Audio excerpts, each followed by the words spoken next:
Hello everyone, once again welcome back to my channel C S Pathshala. Myself C S Chaudhary.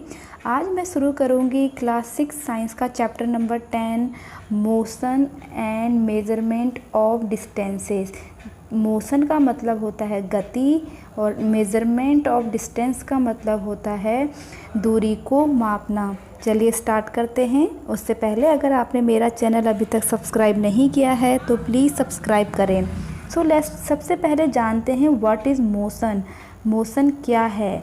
तो motion की definition होती है an object is said to be in motion when its position changes with time.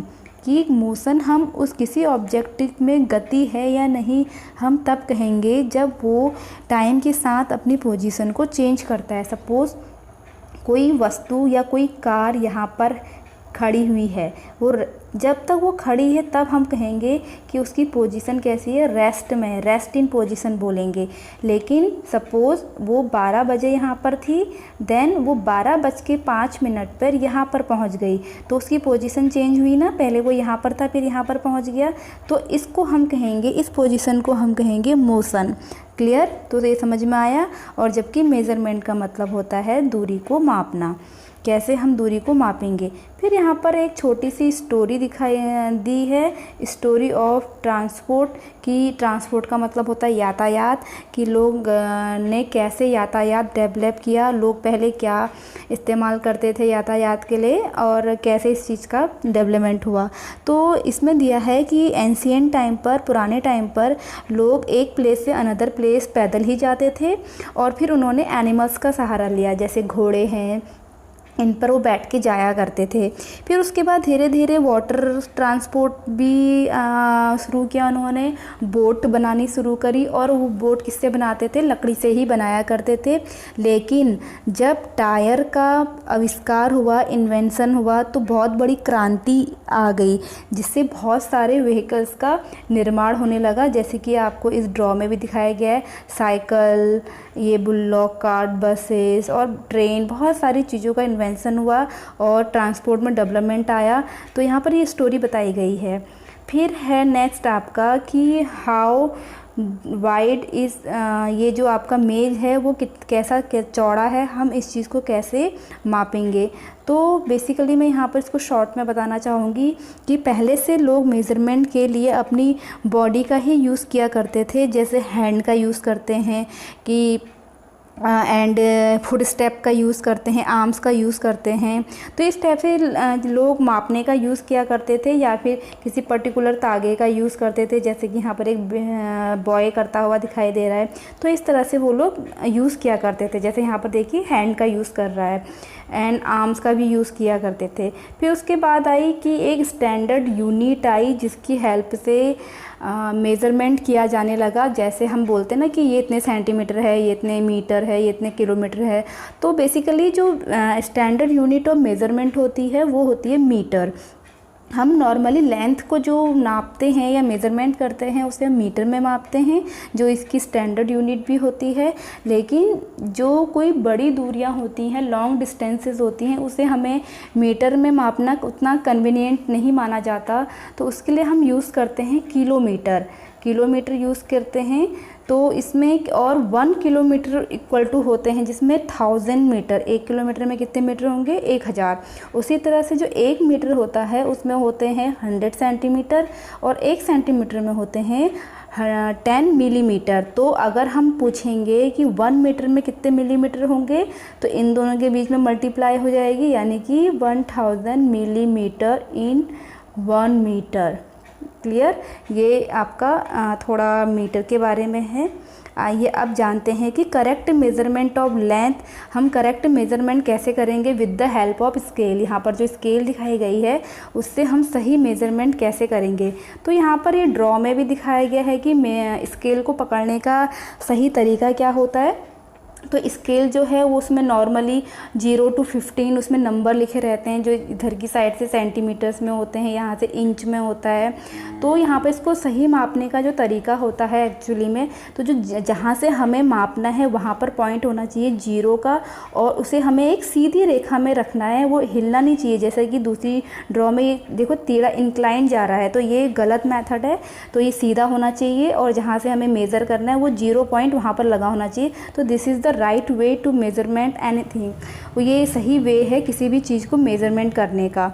ठीक है, फिर इस chapter में दिया है measuring the length of a curve line. Curve line, suppose अभी तक तो जो हमने स्केल से मेज़र किया वो सीधी सीधी स्ट्रेट लाइन को मेज़र किया, लेकिन हम कोई कर्व लाइन है उसको हम कैसे मेज़र करेंगे। तो मोस्टली जो कर्व लाइन को मेज़र करने का जो तरीका होता है वो एक धागे की हेल्प से हम कर सकते हैं, या तागे की हेल्प से, थ्रेड की हेल्प से। तो थ्रेड की हेल्प से, जैसे देखो यहाँ पर एक कर्व लाइन दिखाई गई है इस टाइप से, तो हमने कोई तागा लिया या थ्रेड लिया, उसको यहाँ पर रखेंगे, इतना नापेंगे, फिर ऐसे मेज़र करेंगे, ऐसे मेज़र करेंगे, ऐसे, तो फिर लास्ट में टोटल मेज़रमेंट को हम प्लस कर देंगे, जिससे हम जो कर्व लाइन होती है उसे भी हम मेज़रमेंट कर सकते हैं। फिर नेक्स्ट है moving around things around us. हमारे चारों तरफ क्या क्या चीज़ें मूव करती रहती हैं। तो आपने देखा होगा बेसिकली सारी चीज़ें मूव करती हैं। जैसे आपके प्लांट्स हैं वो भी जब हवा चलती है तो मूव करते हैं। बर्ड यहाँ पर जैसे दिखाया गया है, ये जो फ्लाइंग बर्ड है ये भी मूव करते हैं। आंट दिखाई गई है जो अपने रास्ते में जब चलती है तो वो मूव करती है। तो ये कैसा है, ये आपका कर्व लाइन में मूव करती है। लेकिन यहाँ पर आपने देखा होगा जब बहुत सारी चींटियाँ होती हैं और वो एक के पीछे एक जाती हैं, जहाँ पर तो सबसे आगे वाली चींटी जाएगी उसी के पीछे सारी चींटियाँ जाती हैं, आंट्स जाती हैं। तो ये कैसी लाइन में जाती हैं, स्ट्रेट लाइन में जाती हैं। तो ये तो थी कि हमारे चारों तरफ क्या क्या चीज़ें मूव करती हैं। तो बहुत सारी चीज़ें मूव करती रहती हैं। फिर आपका नेक्स्ट टॉपिक है टाइप्स ऑफ मोशन, कि मोशन के ये जो गति हो रही है उसके क्या क्या टाइप्स होते हैं। इस ड्रॉ में आपको दिखाई दे रहा है कि जो बसेस हैं वो एक स्ट्रेट लाइन में जा रही हैं, और यहाँ पर जो सोल्जर्स हैं वो परेड कर रहे हैं, और परेड भी क्या होती है, स्ट्रेट लाइन में होती है। तो ऐसा मोशन जो किसी स्ट्रेट लाइन में होता है तो उसे हम स्ट्रेट लाइन मोशन कहते हैं, या अनदर नेम उसका है रेक्टिलिनियर मोशन। उसको हम रेक्टिलिनियर मोशन भी कहेंगे एंड स्ट्रेट लाइन मोशन भी कहेंगे। फिर सेकंड आपका एग्जाम्पल है, आपका जो ये फ़ैन है उसकी जो ब्लेड हैं ये चारों तरफ ऐसे घूमती है, यानी कि एक सर्कल बनाते हुए घूमती हैं। तो सर्कल से ही वर्ड से बना है सर्कुलर। तो इस टाइप का मोशन जो एक सर्कल में, यहाँ सपोज इस पॉइंट से स्टार्ट, एक पॉइंट से स्टार्ट किया उसने मोशन और उसी पॉइंट में आके वो रुक गया, एक सर्कल बना रहा है, तो इस मोशन को हम कहेंगे सर्कुलर मोशन। जैसे घड़ी की सुइयाँ भी आपने देखी होंगी, अगर वो 12 से स्टार्ट होती है, जैसे यहाँ पे घड़ी दिखाई गई है 12 से स्टार्ट है, तो पूरा एक सर्कल बनाते हुए 12 में आके आता है, तो उसका एक सर्कल पूरा हो जाता है, जिसको हम बोलते हैं सर्कुलर मोशन। फिर नेक्स्ट थिंग है इसमें, नेक्स्ट मोशन है आपका पीरियोडिक मोशन। अब देखिए ये क्या होता है, in some cases an object repeats its motion after some time, this type of motion is called periodic motion. यानी कि कोई ऐसा मोशन जो एक पर्टिकुलर टाइम के बाद रिपीट होता रहता है उसे हम कहते हैं पीरियोडिक मोशन।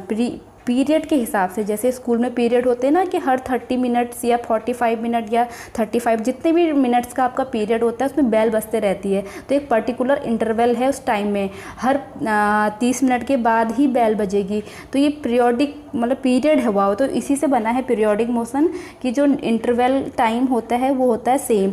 तो सपोज़ जैसे मैंने यहाँ पे सर्कुलर मोशन का आपका एग्जांपल घड़ी दिया था, उसी तरह से इसका ही मोशन है। जैसे सपोज़ मैंने कहा था ना कि 12 है, तो अगर वो घड़ी की सुई पूरा चक्कर लगाते हुए या फिर से 12 में आ जाएगी, यानी कि वो 12 से 12 में आने के लिए 12 आवर का टाइम लेती है।